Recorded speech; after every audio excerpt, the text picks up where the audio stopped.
subaxnimadii talaadada ee 21 Oktoobar 1969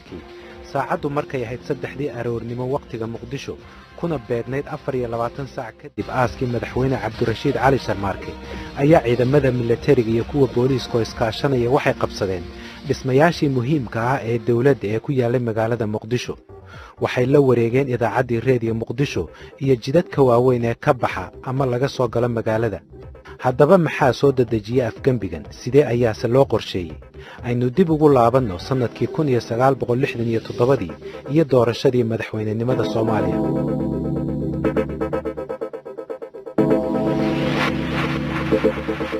bishii Juulaay 1967 waxaa xilka wareejiyey madaxweynihii hore ee Soomaaliya Mudane Aadan Cabdulle Cismaan oo uu doorashada kaga adkaaday ra'iisul wasaarihiisii Cabdirashiid Cali Sharmaarke waxay ahayd taariikhda Afrika markii ugu horeysay ee madaxweyne uu si nabadgelyo leh u wareejiyo xukunka inta doorasho looga adkaaday sida ay qoreen taariikhyahanada Soomaalida waxaa farxadda xil wareejinta nabadgelyada ku dhacday garab socday aafooyin kale oo ay ka mid ahaayeen musuqmaasuq ku shubasho iyo qabyaalad minjaha goynaysay dimuqraadiyaddii curdinka ahayd tusaale ahaan waxaa la sheegay in doorashada ay isku soo taageen ilaa 86 xisbi oo badankooda la sameeyey intii ay doorashadu socotay dhammaantoodna ka soo farcamay 3 xisbi ee Somali Youth League, Somali National League iyo Somali National Union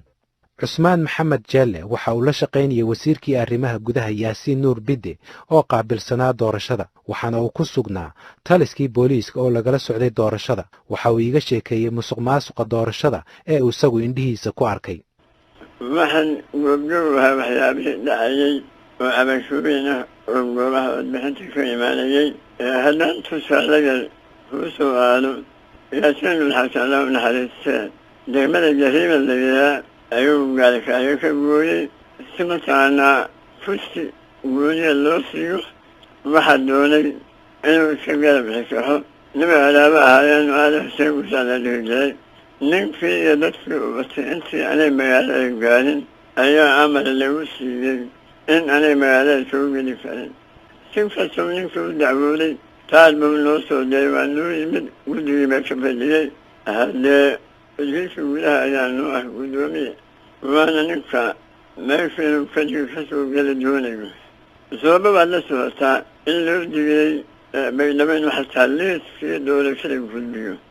laba nimo odayaaloo ka horeeyey oo ahaayeen shuhada Jamaal Allah u naxariiste oo xisbiga SNC la yidhaahdo madaxu ahaa jiray iyo Abdullah Xaaji Xuseen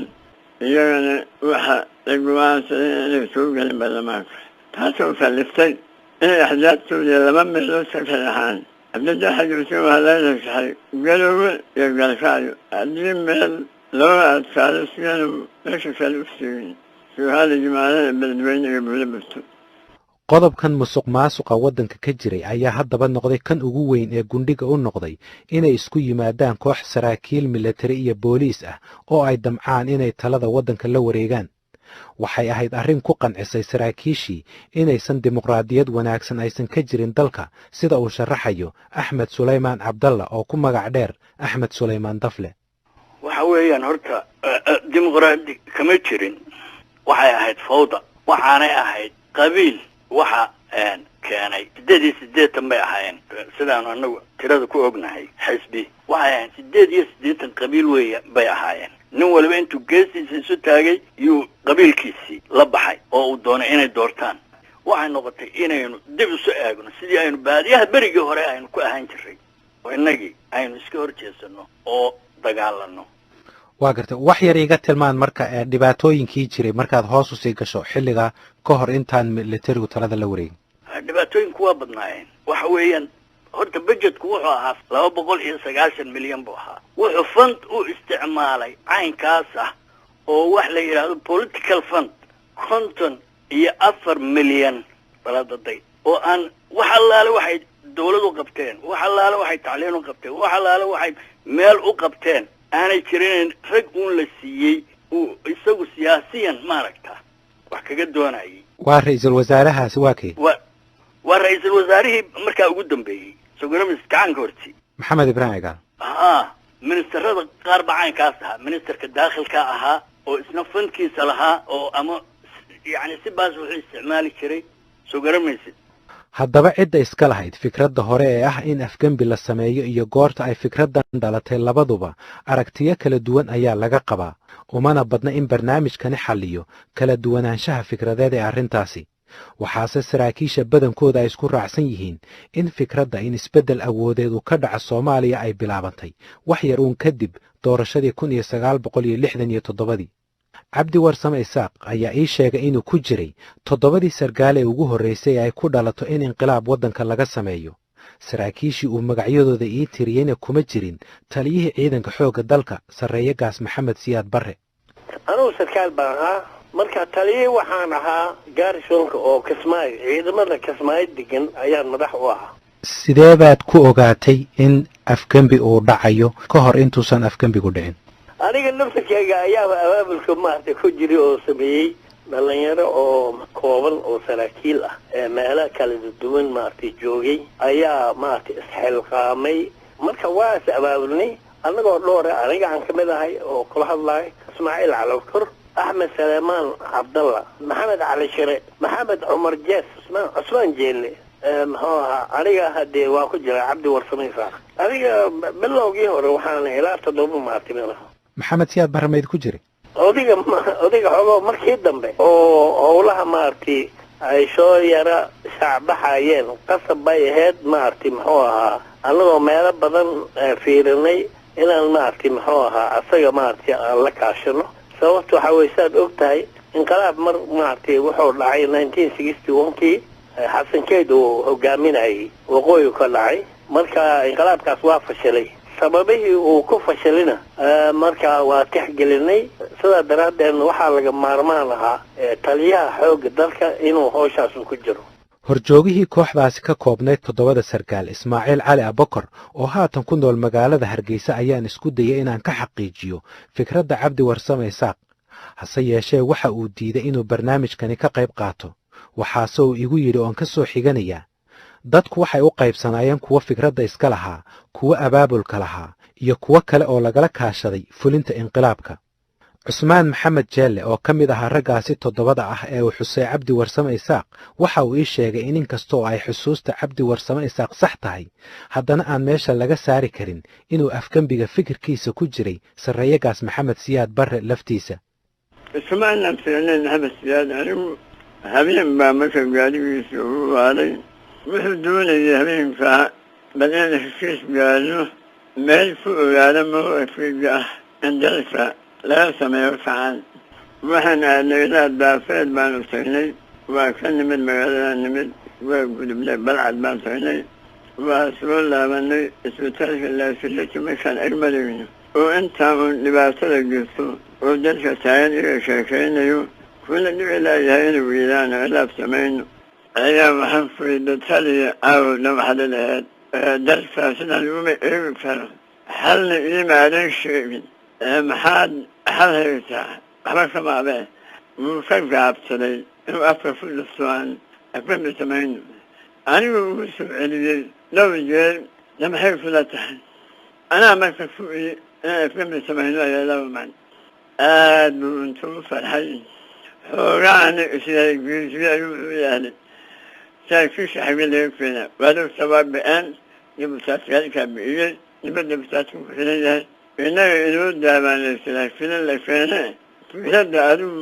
maxaad ka cabtaa haddii anugu inkastoo aan weydiinayo isaga udiisuba batay laakiin anigu ii sheekaysnaayo inuu toos ila hadla diidaya. saraakiisha kale aan ku waraystay barnaamijyadan badankood wax caad ah kama saarna cidda iska lahayd fikradda ah in inqilaab laga sameeyo dalka. waa kan maxamed cali samatar oo ku nool gobolkan virginia ee u dhow magaalada washington. waxa uu ahaa sargaal ka tirsan wasaaradda gaashaandhigga. saraakiil kale oon la hadlay dad kale oon la hadlay waxay yidhaahdaan maxamed siyaad barre waxay ku daraan dadkii hawsha fuliyey abaabulka iyo curinta waxay iska lahaabay dhahaan saraakiil kale 7 sargaal oo ay ku jiraan Ismaaciil Cali Abokor iyo Maxamed Cali Shire iyo raggaas adi xataa kuma jirtid waa iska sheeko arrinta ninka odaga ahaa waa iska laha wixii kaloo dhan waa ku taageereen waxaa haddaba fikradaasi si weyn ugu raacay Maxamed Cali Samatar Axmed Suleymaan Dafle oo isagu ku nool dalka Belgiumka fikradda ugu horeysa waxa iska lahaa Maxamed Siyaad Barre isaga dadkaas oo dhan isu keenay oo qalqaaliyay uu yahay waqtigaa 2 sanadood laga joogo waxa weeyaan Ismaaciil ninkii ugu horeeyay ee raggayaga kamida ee uu u yeeray buu ahaa koow ahaa waxaa la soo gaaray 15 Oktoobar 1969 madaxweynihii waddanka Cabdirashiid Cali Sharmaarke oo booqanaya dhul abaara ba'an ay ku dhufteen oo ku yaala gobolka Sanaag ayaa lagu dilay magaalada Laascaanood madaxweynaha waxaa dilay mid ka mid ah askartii ilaalinaysay hase yeeshee cidda dilkaasi qabanqaabisay iyo ujeeddada ka dambaysay labaduba waa hurgumo siyaasadeed oo la maarayn kari waayay ilaa maanta dilka madaxweyne Cabdirashiid Cali Sharmaarke waxa uu fursad weyn u noqday saraakiishii in muddo ahba ku soo taamaysa inay waddanka taladiisa la wareegaan hadafka saraakiisha ee la wareegista taladana waxaa sii kaabay markii 20kii bishii Oktoobar saacada uun kadib aaskii madaxweyne Cabdirashiid Cali Sharmaarke ay shir degdeg ah yeesheen golihii baarlamaanka balse ay ku guuldareysteen inay madaxweyne doortaan waxaa la isku mari waayay in madaxweyne loo magacaabo Xaaji Muuse Boqor oo ahaa musharax uu si weyn u taageerayay ra'iisul wasaare Maxamed Ibraahim Cigaal waa kan Axmed Suleymaan Cabdalla oo ka warramaya fikradda ku jirtay maskaxda saraakiisha inqilaabka wadda xilligaasi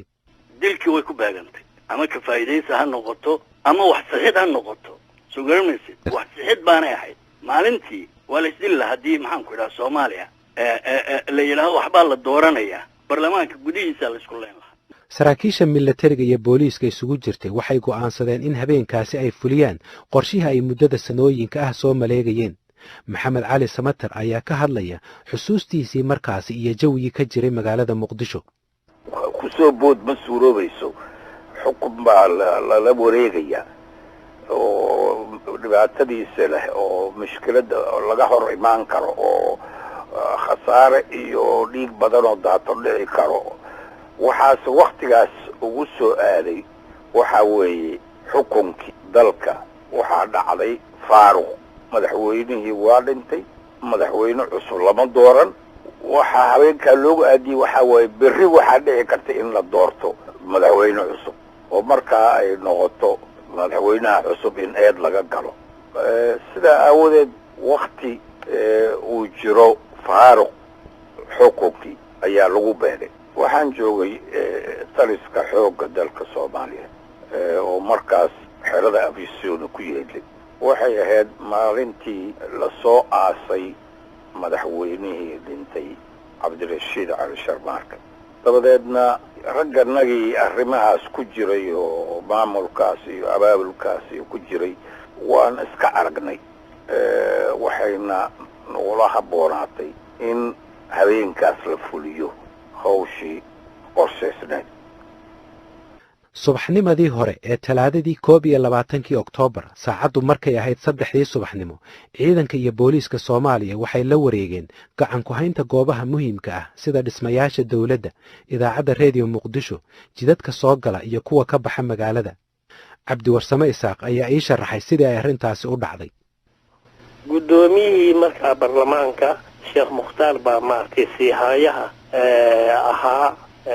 madaxweynaha asna wuxuu amray wadanka maartay muxuu ahaa in nabadgelyadiisa la sugo adiga maartay ciidanka markiiba waxaa la geliyay heegan waa la diyaar garoobay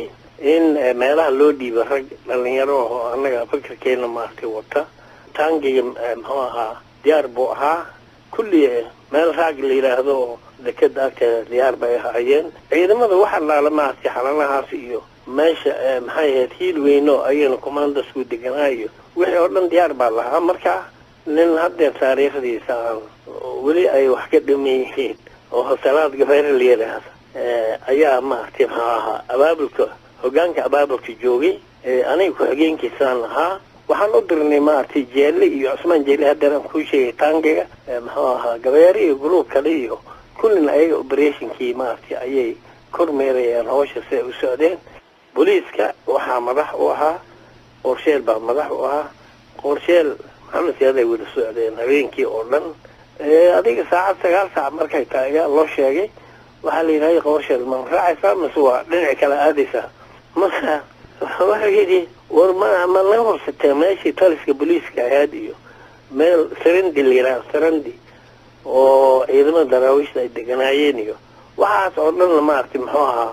waxaa lagu wareejiyey beebeyaal iyo maaragtay hore baa loo qabtay marka waxaa la yidhi waxaas waa la qabtay howshaas waa dhantaa la yidhi adigaan maaragtay ku wargelinayna keliya howshana sidaasay maaragtay ku dhamaatay axmed sulaymaan dafle ayaan wax ka weydiiyey tallaabooyinkii ugu horreeyay ay ciidanku qaadeen adigu xilkaagu muxuu ahaa markaa jagadaadu maxay ahayd darajadaada anugu darajadeedu mijir bay ahayd gaashaanle waxaan ahaa maxaan ku idhahdaa sarkaal ka tirsan headquarterka maxaan ku idhahdaa gaashaandhigga oo qaabilsan wardoonka sirta ma maqashay military intelligence subaxdii markaa kacaan ku dhashay hawsheedu waxay ahayd anugu ninka qura dawladda yaqaanaan ahaa nin dhinacaas ku shaqayn jiray waddanka meel walba kaga jiri karay yaan ahaa ninka dawladda markaa ragga iyagii militariga ugu aqoon badan iyaga iyo meelahay degan yihiin baan ahaa dabadeed ninkii soo xidhxidhay ee iyaga loo diray inuu soo xidhxidho yaan ahaa yaad soo xidhxirtay marka xubno badan oo dawladdaa la xidhxiray kadib dawladdii intii ahayd oo dhan wali waxaa ku jiray kuwa aan markaa dawladda ahayn oo muse boqorya lahaa iyo maxaan ku idhahdaa cabdirasaaq iyo aadan cadde iyo lahaa oo dawladihii hore ahaan jiray maxaa loo xidhayana waxaa loo xidhayay maxaan ku idhahdaa yaanay kacaanka iyagu maxaan ku idhahdaa la dagaalamin waa ragga in xukunkiina dee markaa laga kaxeeyo yaa loo xidhayay waxaanu ku xidhnay guri sharaf leh oo maxaan ku idhahdaa madaxweynuhu lahaa oo afgooye ahaa gurigaasaanu ku xidhnay saacaddu markii ay ahayd 6dii subaxnimo waxaa war cad laga akhriyey idaacadda reediyo muqdisho codka ummadda soomaaliyeed waxaana warkaas si cad lagu sheegay in tallaabada ay ciidanku qaadeen loo qaaday si Soomaaliya looga badbaadiyo musuqmaasuqa iyo qabyaaladda ay ku dhaqmayeen dabaqadihii wax xukumayay waxaana dadweynaha loo sheegay in mar dhow uu soo gaari doono war wanaagsan subaxdiiba waddanka si fiican baan u qabanay markii waagu beriyey waddanku gacantayada ku jiray wax dhiiga kuma daadan badan iyo yar midna waxaanu subaxdiiba soo saaray xaashdi koowaad oo siyaasadii waddanka gudihiisa aanu ku dhaqaynay iyo tii maxaan ku idhaha dibadda aanu kula dhaqmaynay intaba ay ku qeexan tahay waa subaxdii 21 Oktoobar inay iska diyaarsanaayeen sida aad ku garanaysaa waa sidaa barqanimadii subaxdaasi 21 Oktoobar waxaa soo baxay hadalkii labaad ee ciidanka waxaana looga dhawaaqay in dalka uu ka dhashay kacaan galinkii dambe ee maalintaasi ayaa kulan ay saraakiisha ciidanku ku yeesheen shir kale ofishaale waxaa magaca hogaamiyaha golaha kacaanka ku hadlay maxamed siyaad barre waxaa looga dhawaaqay in la aasaasay golaha sare ee kacaanka oo ka kooban 25 xubnood qabsashada xukunka ee militariga waxay ahayd mid ay dad badan markaasi soo dhaweeyeen sida uu xusuusto mid ka mid ah macallimiintii dugsiyada sare ee magaalada Muqdisho Maxamed Faarax Jimcaale anuu markii kacaan ku dhashay waxaan shaqaynayay 1 sano iyo 6 bilood aad baa loogu farxay aad baa loo soo dhaweeyey tallaabadii ugu horreeyay oo qaaday waxay ahayd niman mutacalimiin oo dhalinyaro oo maamul yaqaan oo wasiiro ah baa markii hore wasaaradihii loo magacaabay runtii waxa weeye nin kasta oo wax bartay waa ku faraxsanaa rajaa gashay cadaalad inay soo socoto buu qalbiga gashay niyeystay waa gartay marka waxaad leedahay lagaba maarmaan buu ahaa kacaanku inuu yimaado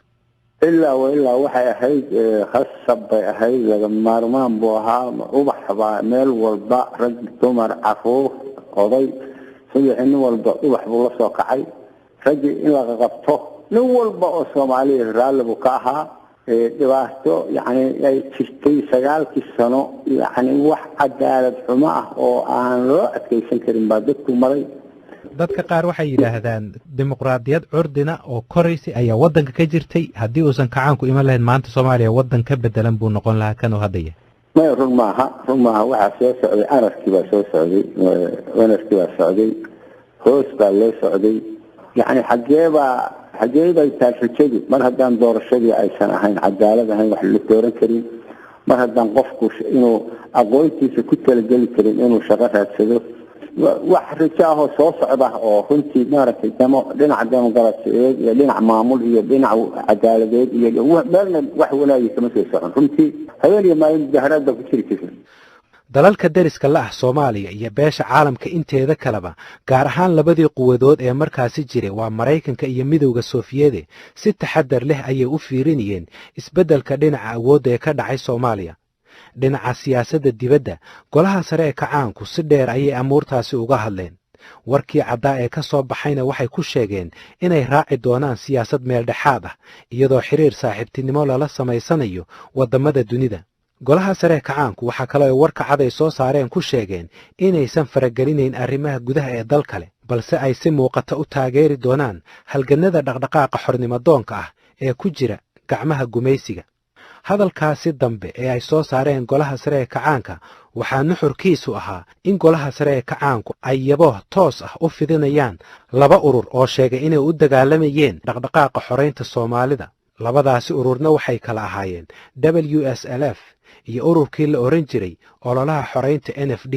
hadalkaasi kadibna afayeen hadlay dawladda Itoobiya ayaa maalintii xigtay afkambiga sheegay in madax sharaf Itoobiyaan ah oo xilligaasi magaalada Muqdisho u yimid aaska madaxweyne Cabdirashiid Cali Sharmaarke iyo diblomaasiyiin ka joogtay magaalada Muqdishoba inay la soo noqonayso waxaa isna walaac ka soo yeeray dhinaca dawladda Kenya kaasi oo ku saabsanaa in militarigu aysan ixtiraami doonin heshiis colaad joojin ah oo 1967 ay kala saxeexdeen ra'iisul wasaare Maxamed Xaaji Ibraahim Cigaal iyo madaxweynihii hore ee Kenya Jomo Kenyatta gudoomiyaha golaha sare ee kacaanka ahna madaxweynihii Soomaaliya waxa uu shukaantii siyaasadda Soomaaliya u leexiyay jiho ka duwan tii dawladdii isaga ka horeysay waxa uu ku dhawaaqay siyaasadii loogu magac daray hanti wadaagga cilmiga ku dhisan Soomaaliyana waxa uu ugu yeeray wadan hanti wadaag ah intaan la gaarin sanad guuradii koowaad ee kacaanka waxaa dalka la keenay boqolaal tababarayaal militari ah iyo xeeldheerayaal Sofiyeed ah xaruntii ugu weyneed ee wakaaladda sirdoonka ee Sofiyeedka KGB ee qaaradda Afrika waxaa laga dhisay caasimadda Soomaaliya ee Muqdisho si kastaba ha ahaatee si ay militarigu xididdo ugu sii taagaan nidaamka ay la yimaadeen ee hanti wadaagga ah waxay qarameeyeen shirkado iyo mashruucyo dhowr ah oo ay lahaayeen shirkado iyo dalal shisheeye iyo weliba kuwa ay Soomaali leedahay hantiyaha la qarameeyay waxaa ku jiray bankiyo xarumo dhaqan shirkado iyo hay'ado kale oo dhaqaale dawladdii hanti wadaagga ahayd waxay bilowday inay xirto iskuuladii iyo xarumihii waxbarashada ee ay maamulayeen dadka ajaanibta ah tallaabadaasina waxay qayb ka ahayd socodka hanaankii lagu hirgelinayay qoraalka farta afka Soomaaliga oo aan hore u qornayn sanadkii 1972 ayaana markii ugu horeysay taariikhda dalka Soomaaliya la qoray farta afka Soomaaliga arrintan ayay xubnihii dawladdaasi ku jiray isku raacsan yihiin inay ahayd siyaasadii ugu taabagalsanayd ee uu sameeyo kacaankii 21 Oktoobar waa kan Axmed Saleebaan Dafle oo arrintaasi ka hadlaya kushii ugu weyneed kacaanku gaaray waxay ahayd af Soomaaliga la qoray boqolkiiba 5 bay ahayd maxaan ku idhaahdaa waxa wax qori kara ee wax akhriyi kara ummadda Soomaaliyeed markii hore af Soomaaliga ka hor markii af Soomaaliga la qoray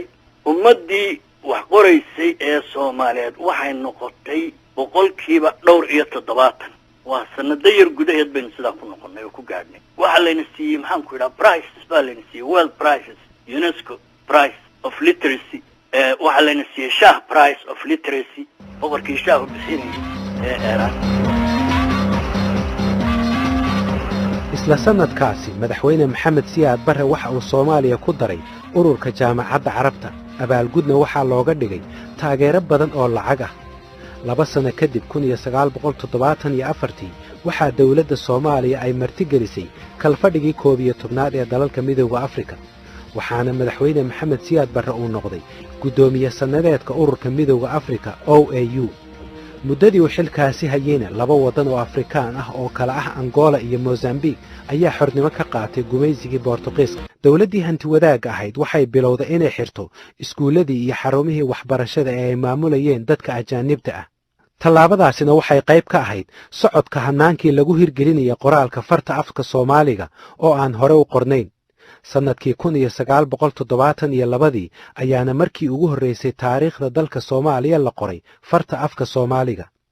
arrintan ayay xubnihii dowladdaasi ku jira isku raacsan yihiin inay ahayd siyaasaddii ugu taabagalsanayd ee uu sameeyo kacaankii 21 Oktoobar. laakiin xukumayaasha kacaanka wax kasta sidii ay filayeen uguma dhicin, waxaana ka hor yimid markiiba caqabado aad u waaweyn. waa marka hore waxaa soo ifbaxday in tuhun soo kala dhex galay saraakiishii afgembiga ka dambaysay qaarkood. saraakiisha qaarkood ayaa taageersanaa inqilaabka, laakiin waxay diidanaayeen in sarreeyagaas Maxamed Siyaad Barre uu noqdo hogaamiyaha dalka. saraakiishaasina waxaa ka mid ahaa taliyihii hoggaanka abaabulka ciidanka xoogga dalka Soomaaliya Salaad Gabayre Kadiye, oo si weyn uga dhex muuqday saraakiisha, taageerayaal badanna lahaa. waxaa iyaguna jiray saraakiil kale oo aysan caddayn inay ku xidhnaayeen Salaad Gabayre, balse iyaguna sidooda u diidanaa Maxamed Siyaad Barre. waxaana saraakiishaasi ka mid ahaa Cabdulaahi Yuusuf Axmed iyo Maxamed Faarax Caydiid. waxaa la sheegay in labadoodaba jagooyin diblomaasiyadeed laga siiyey dalalka Tanzaniya iyo Suudaan. markii ay diideenna waxaa durbadiiba loo diray xabsiga. Dr. Xasan Cali Mire waxa uu ka mid ahaa xoghayayaashii ugu horreeyey ee uu magacaabay kacaanku, balse isaga iyo laba kale ay wax yar kadib magacaabistooda iska casileen, iyagoo taasi u aaneeyey kala fikir duwanaansho in dalka loo sameeyo dastuur. anigu markaas run ahaan waxay ahayd militarigana wax kama aqoon oo dibaddan ka imid. anigu 62 baan Amerika ka tegey oo ka Soomaaliya tegey. marka Cabdullaahi iyo Caydiid baa xoogaa la dareemay oo Maxamed Siyaad Barre dareemay inay hunu ka dhaxayso. labadaana la tuhmayay reer muduga.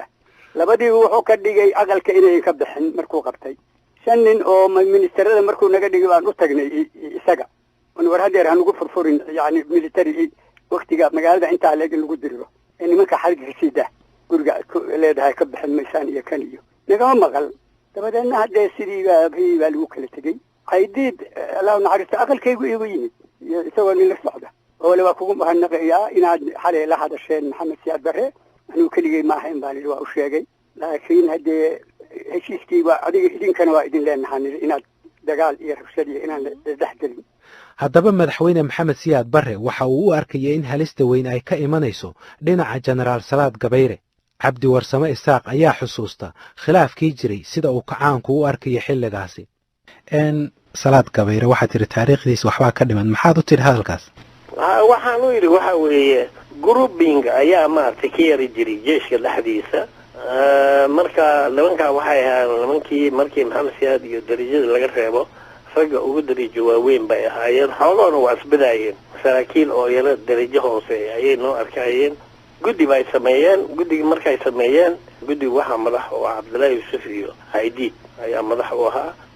Gabayre wuu diiday, wuxuu yidhi Cabdulaahigaas bal ha joogo, laakiin anigu Caydiid ma ogolay. guddigaas marka muxuu ahaa? guddi oo ayaga ay samaysteen, saraakiishan sare kolonelayaasha ayaga ay samaysteen oo qaabka ayagana abaabulka dhinac kale oo na garab socdaa jiri. marka guddigoodiibuu ka soo carooday, sidaasuu annaga noo soo biiray. markiiba maartay bartamihii 1971 dowladdii madaxweyne Maxamed Siyaad Barre waxa ay qabqabatay saraakiil dhowr ah oo ku jiray Generaal Salaad Gabayre Kadiye oo ay ku tuhuntay inay ka dambeeyeen inqilaab. sanad kadibna bishii Juun 1972 dowladda militariga ahayd waxay daldashay 2 xubnood oo ka tirsanaa golihii sare ee kacaanka, kuwaasi oo kala ahaa Generaal Salaad Gabayre Kadiye iyo Generaal Maxamed Caynaanshe Guuleed iyo sargaal saddexaad oo lagu magacaabo Korneel Cabdulqaadir Dheel.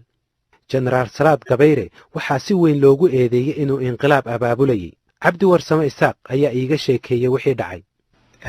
Salaad Gabayre, Maxamed Caynaanshe Guuleed iyo Cabdulqaadir Maxamed Guuleed Dheel saddexdoodaba waa la dilay. sidii ku yimid dilkaasi?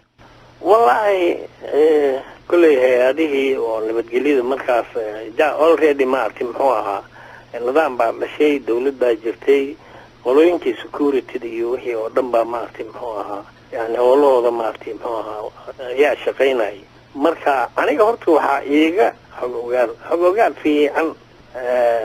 security-da qoladii madaxda ahayd Axmed Kaan ayaa madax u ahaa Axmed Salaam. laakiin waxa weeye hadee Salaad inqilaab buu waday. waa gartay. marka raggan kalena way la wadeen inqilaab buu waday. muxuu ahaa Cabdulqaadirna dadka oo kacandiidka ahaa oo berigii maartay ka hor xataa ay odayga salaalaayeen ayuu ka mid ahaa. waa gartay. Caynaanshana meel uma hayay. waa gartay aniga odaygaas maaragtay muxuu ahaa caynaansho la yidhaahdo maalin uu meesha ka hadliyo oo meesha golaha uu yidhi maaragtay muxuu ahaa meesha waxaa qabtay maaragtay xoogga dalkaa qabtay anna waxaan nahay ku-xigeenkii xoogga janan baan nahay marka boliis inuu maaragtay way qorsheed baa maaragtay muxuu ahaa ku-xigeenka koowaad ahaa wasiirka arrimaha gudaha laga dhigay marka xoogoo meelahaas ayaad moodaysay inuu yaro diidanaa haddaan wax uun maaragtay aan ka yidhaahdo wax kale wallahi aniga caynaanshan wax badan kama sheegi karo cusmaan maxamed jeelle oo ii sheegay inay si aadah saaxiib u ahaayeen Salaad Gabayre ayaa qiray in generaalku uu qabanqaabinayo inqilaab waxaase uu ku adkaystay in la daandaansaday laguna qasbay inuu mowqifkaasi fog qaato waxaa kaloo ii sheegay in laga baaqsan karay dilka saraakiishaasi wallaahi ma wada aha sida mataqaanaa lagu wada eedeeyey jaamacada oodaskeed wax dhibaata inuu waday ma abo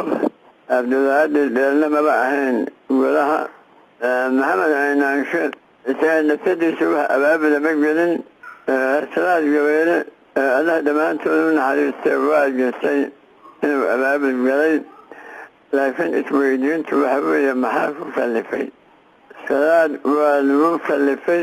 waana lagu riixay maalinta la amanayey habeenkii ka horeeyey aniga asagoo islaanay hoteelka la yidhaa kadoolka delisuud baan ka casheynay maxamed siyaadna waa ogaayay nabadsuudana waana daba sootay markii dacwadiisa ii sheegtay aad baan runtii uga xumaaday maxaa yeelay isaga uu ah nin janan ah oo ah golihii sare oo wasiir ah oo xaaskiisii wato oo galabtii magaalada ka baxay oo afgooye meelahaas soo wareegay ayaa kontaroolka afgooye askari ku joogisay ma bixi karti waan yaabay buu yidhaahday maxaa dhacay maamad baa dhabtiin ha samaytaanin ha hataa janalkaagime taliga waana salaamayaan inkana balada weeye balad baa taal u saxiixan yahay nin aduu markaa golaha ka mid ahaa aan doonay inaan hadda waxba sheego yaab baa alla u keenay uu soo laabtay waxaan hadday sidaasi jirto golaha keen dacwadaana wuxuu ahaa marka nin aada iyo aad geesi u ah geesinimo gaato ilaa nacasnimo wuxuu waxba mataqaanaa ka dacwoomahayo hebel iyo hebel waxdagaal ma aha meeshii adna waxbaa lagaa sheegi ismana daafacaysid intay ku horeysana xoogaa joogjawayn fara badan baa jirtay walagii aadan cabdulle xiriirdiisii waxay ka mida joogjawaynta iyo hasad kuma jirin nin hadda dhibaato wadana ma ahayn hadiga geerintaa dicaayad baa laga feliya laleeyahay gabadhii aadan cabdulle maadaama u habay Salaad gabadhaa dabada ka wado nin naaga wado iyo dibi u wadaaho kaama joogsadaan baa layihi waxyaabaha la sheegaya waxa weeye xataa ninba ma ahayn inagti naasadaada bay tidhaahdaa habayba dhaantide haddaa nin tahay aabahii lama xidhiidana anigu inantii baan nafsadeedii weydiinaa maxaa kuu kalifay faadumoy way ka dhaalatay macluulna ma aha marka saykoloojiyan in laga dhaadhiciyo golihii inuu ninkii nin dhibaato soo wada yahay ayaa jirtay Salaad isagu waa abay waana abaabulay muxuu ahaa cilaab dabweeye laakiin hadda waa lagu kallifay waana laga kaaftoomi karay dilkane ma ahayn tala fiican in la xiyo unbaa habbooneed 1971 kadib markii la qabtay generaal Salaad Gabayre Kediye ayaa wasiirka gaashaandhigga loo magacaabay Maxamed Cali Samatar raggii la qabtay dembiga galay markaa la xukumay maxkamad la geeyey ku caddaaday dembigii lagu marag furay dabadeedna sharciga siduu dhigayay la bariyey wax ay keeneen oo arrintaas ay keentay oo dib u dhac iyo weakness ah midna ma jirin saraakiisha ku wada jiray golaha sare ee kacaanka waxay ku kala aragti duwanaayeen in xubnaha la daldalay ay dhammaantood inqilaab ku jireen Axmed Suleymaan Cabdalle waxa uu markaasi ahaa madaxii hay'adda nabad sugidda waxa weeyaan way ka hor yimaadeen waxaanay dooneen inay inqilaab nagu sameeyaan fiyor dabadeedna waa la xidhxidhay intaana iyagii samayn inqilaabkii ee annaga aanay amana xidhxidhin amana layn yaanu iyagii xidhxidhnay markaa adu door intee leeg baad ka ciyaartay xidhxidhidda nabadda ninka suga yaan ahaa waa gartay yaa ogaan kara markaa iyaga iyo waxay ku jiraan shaqadeeday ka mid ahay marka maxaad ku heshaa dad wax iiga sheegi karto waxaan ku helay wixii maxkamadda lagu soo taagay maxkamad baa la soo taagay maxkamaddana waa lagu caddeeyey dembigoodii dabadeedna waa kii lagu xukumay dilka saraakiishaasi kadib dawladdii kacaanku waxay mar kale lugaha la gashay caqabado hor leh oo soo food saaray 1973 dawladda madaxweyne maxamed siyaad barre waxay soo saartay xeerkii lagu magacaabay xeerka qoyska oo u oggolaanaya haweenka inay la sinmaan ragga xagga xuquuqda dhaxalka arrintani waxay ka mid ahayd gafafka ugu waaweyn ee golaha sare ee kacaanku uu sameeyey waayo tallaabadaasi waxay gebi ahaanba liddi ku ahayd aayado qur'aanka kariimka ah waxayna xubnihii ku jiray dawladdaasi ay isku wada raacsan yihiin inuu ahaa qaladkii ugu weynaa abid ee ay gasho dawladdii madaxweyne maxamed siyaad barre waxaana ololihii arrintaasi lagu diiday hormood ka noqday culimmada diinta islaamka kuwaasi oo markii ay si cad uga hor yimaadeen xadgudubkaasi lagula kacay diinta islaamka la qabqabtay sababta ay haddaba culimmadu uga hor yimaadeen waxay ahayd xeerkaasi oo ka hor imanayey aayado qur'aanka kariimka ah aayadahaasi kuwaay ahaayeen waxaa sharaxaad ka bixiyey muftiga weyn ee soomaaliyeed sheekh cumar faaruq xeerka wuxuu qeexayey in ragga iyo haweenku isku mid yihiin ayadduna waxay qeexaysay inayn isku mid ahayn ayadaha markaa inaan ragga iyo haweenka sinayn sheegaya waa badan yihiinoo walayse dakaru kal unsaa baa ka mid a walayse dakaru kal unsaa macnaheedu yahay axadka labka dhadig lamid maaha waxaa ka mid ah ayadda suuratu nisaada asta adiga oo macnaheedu yahay lidakari mithlu xawdil unsayeyn lidakari mithlu xawdil unsayeyn oo macnaheedu yahay axadka lab oo ragga ah wuxuu leeyahay laba dhadig dheeftood oo macnaha waxaa isku dhaxala laba dumara iyo hal wiila ayadahaas bay ahaayeen waxa la isaga hor yimin qoladan kacaankana saqajaa waxaasoo dhan bay u arkayeen waxaan fiicnay oo saqajaana marka ninkii waddanka xilligaa haystay hadalladan ka xuso maalinka uu ku hadlay waxaa kamid ah wuxuu yidhi wax kaleba iska daayo naanaysta xataa loo kala yaqaano dig iyo laboodka lama kala bedeli karo haddii ninka la yidhaahdo jaalle hadalkiisii wey waa qoran yahay waana dhuuban yahay haddii ninka la yidhaahdo jaalle gabadhana la yidhaahdo jaalley yeeli mayna wey ninkuna waa jaalle gabadhana waa jaalle wuxuna wada jaalle kolka wax bala wadatuu ahaa kolka aragti fog oo aan ummadda soomaali xiriir iyo qaraabo la ahayn oo gaalo ka soo jeeday baa dalka la keenay in lagu dabaqana la damcay qarankooda diiday jumlatan wa tafsiila sidaasaa wixii dhacay ku dhaceen oo nin hadeerba boqortooyada joogo aanan weli geeridiisa maqaloo janan ahaayo qoladan loo yaqaan guulwadayaasha ahaayo la dhihi jiray cabdiwahaab makaahiil baa ku jiray dadkii aan odaga laga celiyay intuu tagu gundaha iyo lugaha qabsaday odaga oo uu yidhi balaa karaysa hog iyo ba'baa foolanayo suuqii baan ka imid cirkaasaa ummaddu maraysa dhibaataa maanta dhacaysa adaana baajin karee waxaad yeeli wadaadadii aad masaajidka ka qabatay siida idaacadana haddaba u yeedho inaad wadaadadii sii daysay iclaani u sheeg ummadda siina daa wadaadada beledana demi hadhowna si xigmaa wax u maamul wuxuu ku yidhi bilxarfil waaxid way cabsadeen nala odhan maayo axmed sulaymaan dafle ayaa ka warramaya sida uu xeerkaasi ku yimid culimmadu waa kacday runtii culimmadu waxay ka kacday sinaantii haweenka iyo ragga raggii iyo haweenka markii la yidhi waa la sinan waa sinan yihiin qodob qalad nooga dhacayna waa ku jiray meesha runtii keebuha waxa weeyaan qodobkii oo ahaa dhaxalka wiilka iyo gabadha walaalihi way u siman yihiin markaanu nidhi qodob qalad nooga dhacay buu ahaa waayo qur-aanka waxaa ku qoran wiilku wuxuu leeyahay gabadha labanlaabkeed qur-aankii inaan ka hortagna ma ahayn marka maxaa ugu qorteen waxaanu ugu qoranay waa iska jibaysnaynoo de waxaanu nidhi maxaanku idhahdaa ragga iyo dumarka sima waayo dumarkaa runtii soomaali haddaynu nahay raggeenna dumarkaa ka fiican maantaba way muuqataa waxa maanta reeraha masruufa waa dumar 90% wax waa bixiya waa dumar kacaankayagii wuxuu diskabargareeyey inay dumarku ragga ka fiican yihiin dumarka soomaaliyeed ragga soomaaliyeed inay ka fiican yihiin yuu diskabargareeyey markii bulshadii aanu kicinay ee aanu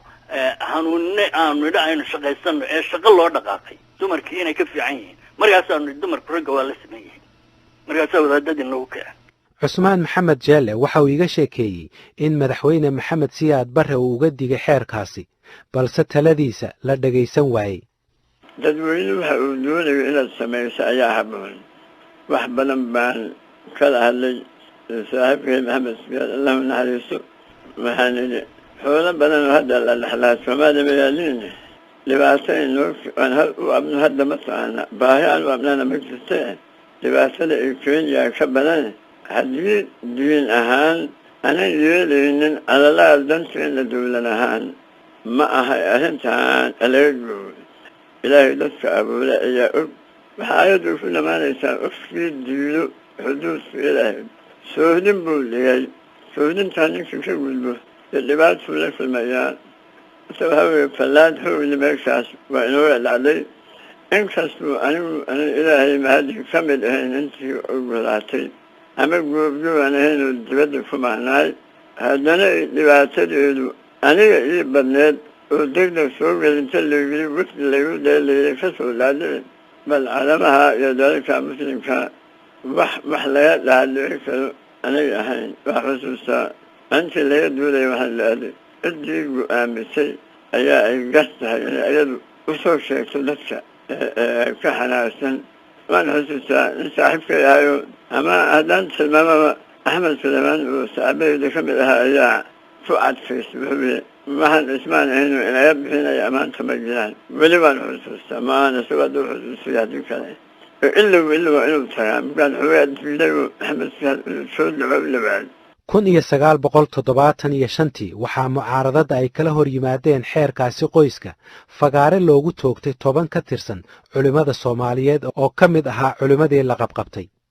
Sheekh Cumar Faaruq oo ay yaqaaneen culimmada la laayay qaarkood ayaa nooga warramay sidii ay wax u dhaceen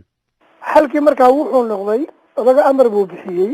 xilligaa waddanka haystay amarna wuxuu ku bixiyey wixii ka hor yimaadaa go-aanka dowladda in laga faraxasho laga takhaluso uu amar ku bixiyey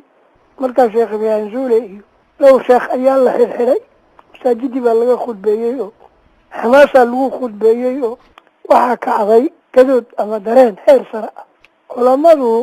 rag culamo ah oo ana waa ku jireen oo shaksiyan u aqiin rag wadkood galayna waa ku jiray oo maalinkaa iska dhintay culammada marka caanka ee aan aqiinay waxaa kamid a 2 nin ragga haddaan sheegan xusi karo oo caalimiin aha oo ku darsaday cilmiga zuhdi waxaa la yidhaahdaa wadaadada aan sidaydoo kale naaga hadanaynin oo caruurta iyo waxa iyo aan lahayn marka 2 zaahid bay ahaayeen kitaabkaanu wada akhrisan jiray sheekh ibraahim suuley baa noo akhrin jiray kitaabka xadiis buu waa riyaad saalixiin saydkaasi gaale gadoodka markuu dhacay sheekyaha dhintay oo shaksiyan u aqiinay mid wuu hadlay hadal yar oo kooban buu yidhi oo macruuf oo dee la yaqaan warkii haddaba waa duuban yahay wuxuu yidhi ruus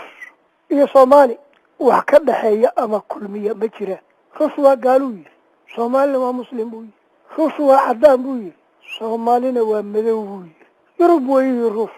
soomaalina africa weeyu yidhi wax ruus iyo soomaali kulmiya ma jiraan buu yidhi dadka markaa naga daba wada buu yidhi oo iyadoo aan diin iyo degmo iyo dadnimo iyo midab iyo mabda waxna kulmiya ruus uusan jirin dadka nagu khasbaayeen naga dawada ilaahay oo naga qabto